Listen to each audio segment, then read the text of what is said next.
When VAR changed everything. The Man United vs Chelsea game that had everyone talking.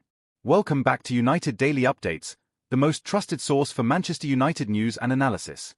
If you haven't already, make sure to check out our YouTube channel where we break down every United game with the passion and detail you deserve. Today we're diving deep into something that has every football fan divided: VAR decisions and how they shaped one of the most talked about games of the season. Introduction. The night technology took over. Picture this. You're sitting in your favorite spot watching Manchester United take on Chelsea. The atmosphere is electric. Players are giving everything on the pitch. Then suddenly, everything stops. The referee points to his ear. Those three letters appear on your screen. VAR. Your heart sinks because you know what's coming next. Minutes of waiting. Players standing around. Fans getting restless. And then a decision that changes everything. This is exactly what happened when United faced Chelsea in what should have been a straightforward Premier League battle.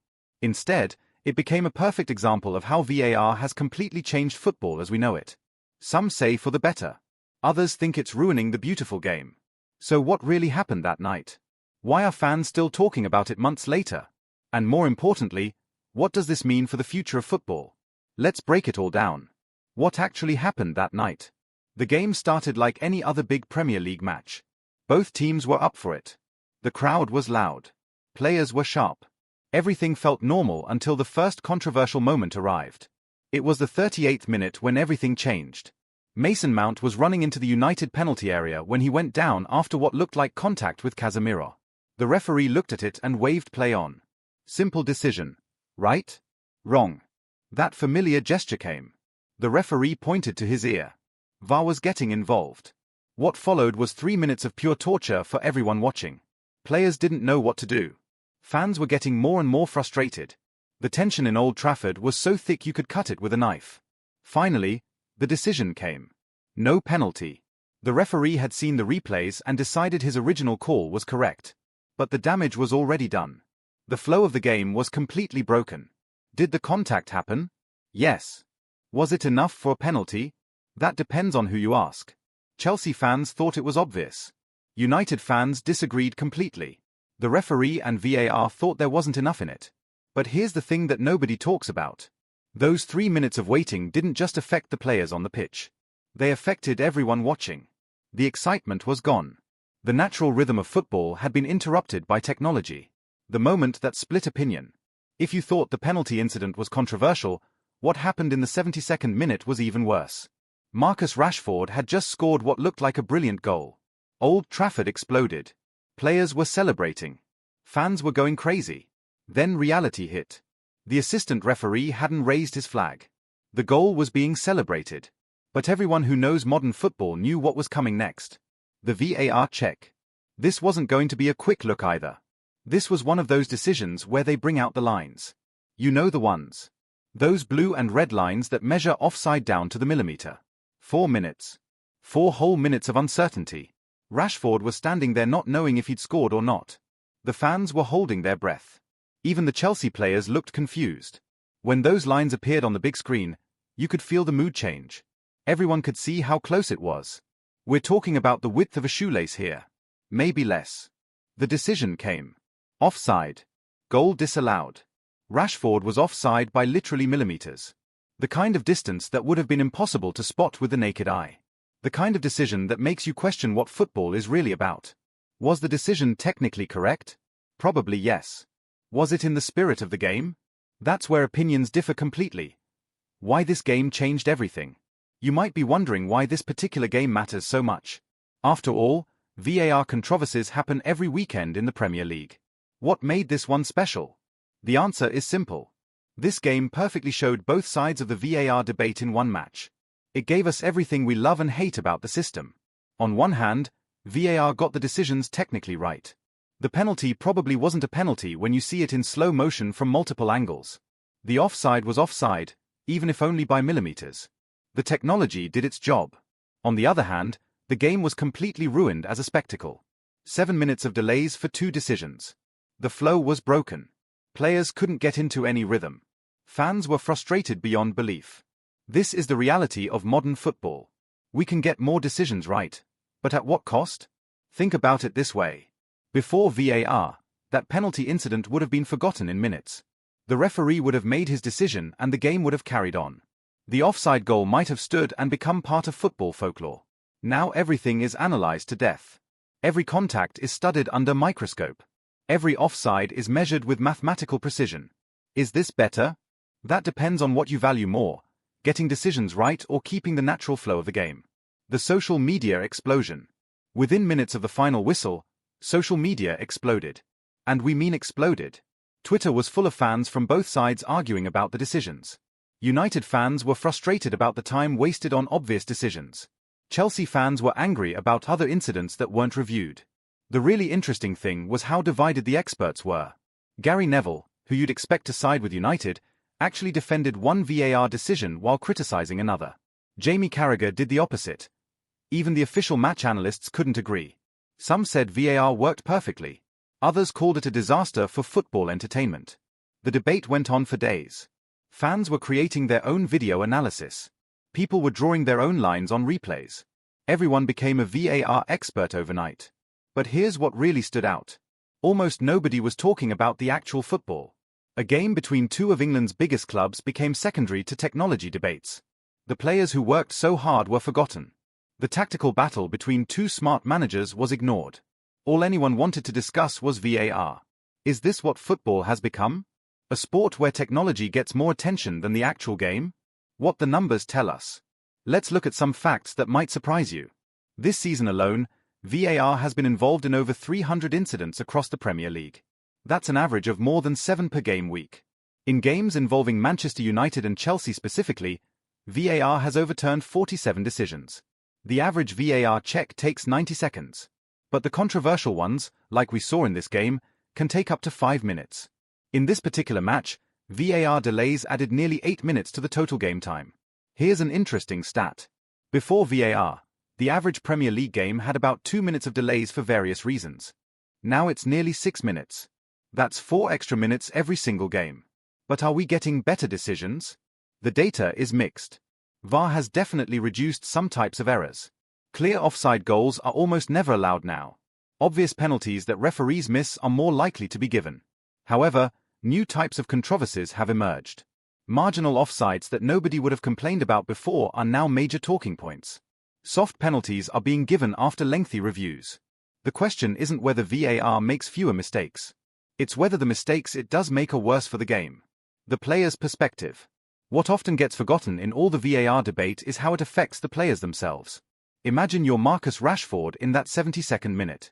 You've just scored a goal. Your teammates are celebrating with you. The fans are going crazy. You're pumped with adrenaline and joy. Then you have to stand there for 4 minutes not knowing if your goal counts. The celebration dies. The momentum is lost. By the time the decision comes, win or lose, the moment is gone forever. Or think about the defenders. In the old days, if you made a mistake that led to a goal, you'd be disappointed but you'd move on quickly. Now you're standing there hoping VAR might save you. It changes how you react to everything. Even the goalkeepers are affected. They used to be able to celebrate saving penalties or making big stops. Now they have to wait to see if VAR wants to review something. The psychological impact is huge. Players have said it's like playing a different sport sometimes. The natural emotions that make football special are being interrupted by technology. Some players have adapted well. Others clearly struggle with it. But all of them agree on one thing: it has fundamentally changed how football feels to play. The fan experience. As fans, we've all had to adapt to VAR whether we like it or not. But has it made watching football better or worse? The honest answer is complicated. On the positive side, we do get some decisions right that would have been wrong before. When your team gets a penalty because VAR spotted a handball nobody else saw, you're grateful for the technology.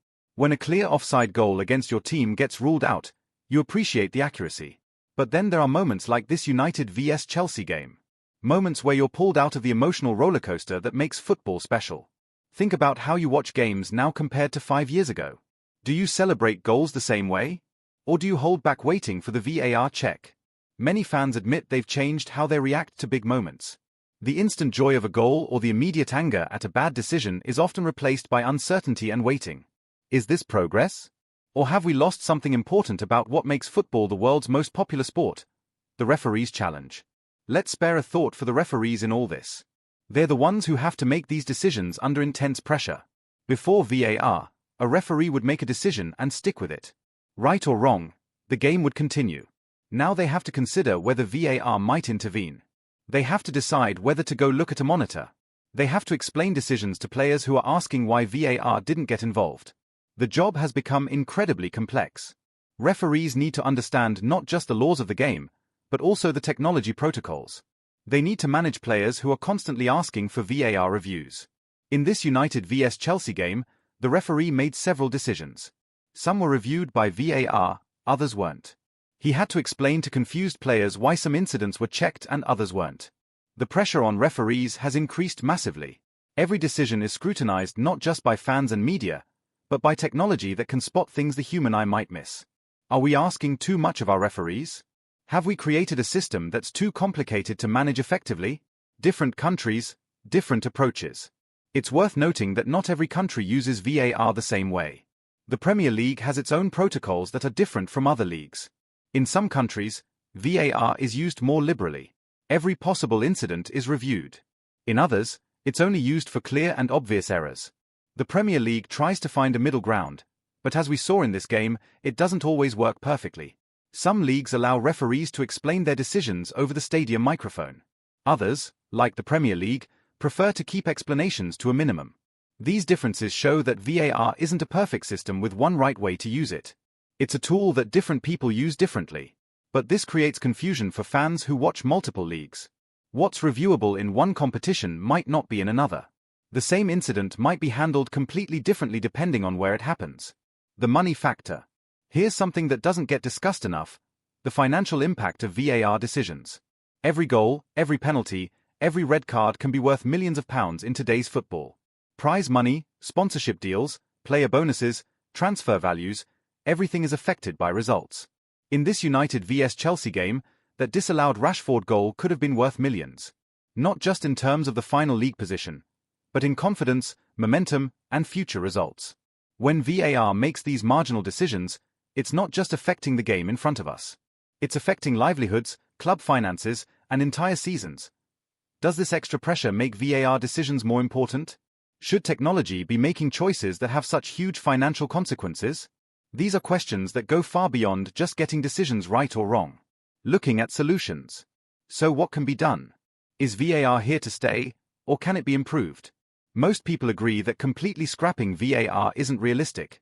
The technology exists and it can help with clear errors. But the current system clearly has problems. Some suggestions include setting time limits for decisions. If VAR can't reach a conclusion within 60 seconds, go with the referee's original decision. Only using VAR for truly clear and obvious errors, not marginal decisions that require multiple replays and line drawing. Allowing referees to explain decisions to fans over the stadium speakers, like in rugby. Having a challenge system where teams can request reviews, similar to tennis or cricket. Using thicker lines for offside decisions to create a margin of error that reflects the limitations of the technology. Each of these ideas has merit, but they all come with their own problems.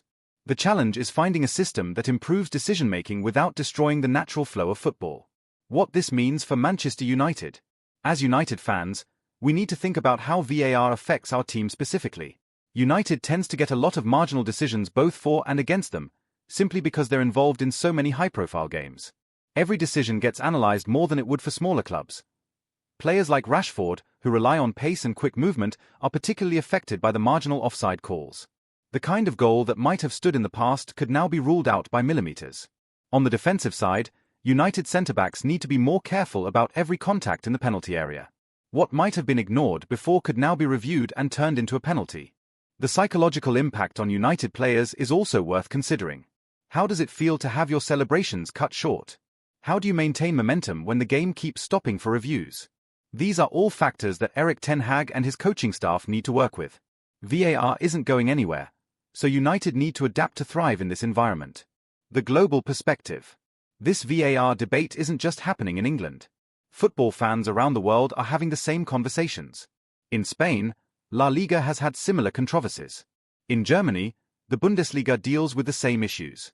Even in countries that don't use VAR yet, fans are watching and wondering if they want this technology. The interesting thing is that the complaints are remarkably similar everywhere. Long delays, controversial marginal decisions, loss of spontaneous emotion. These problems seem universal.